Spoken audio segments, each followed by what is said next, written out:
Hey everybody, Andy here. Um, a lot of you who know me, some of you don't. Well, some of you listen to the podcast or not, you know that I am a huge Stephen King fan. He's my favorite author. I've read just about every single book he's written. Haven't found one I didn't like. So, speaking of him, I just finished his newest book, The Outsider. Just barely got done with the last page, and want to talk to you guys about it. Oh, it's amazing book. Um, there might be a little bit spoilers in this video, so if you haven't read the book, anything like that, I would suggest going out and buying it right now, reading it, because it's definitely well worth it. It's really good. I was kind of a little iffy on it at the start because I was thinking from reading the book jacket and the first little bit of the book, it kind of sounded like it was coming off as maybe just a normal crime thriller.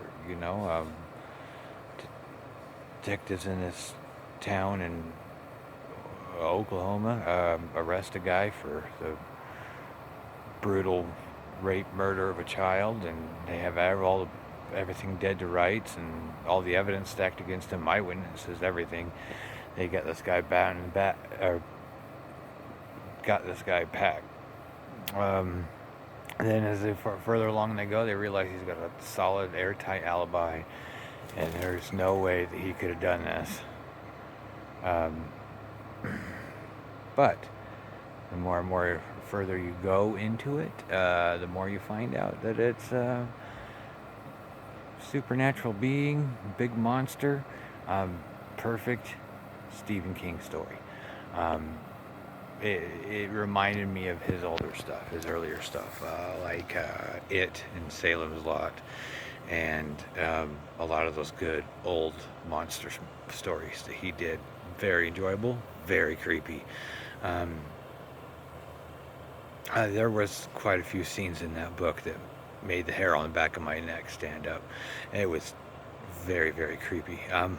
But yeah, so highly recommend that book. If you guys ever get a chance to read it, get out or get it, get out and read it, because it's definitely well worth it.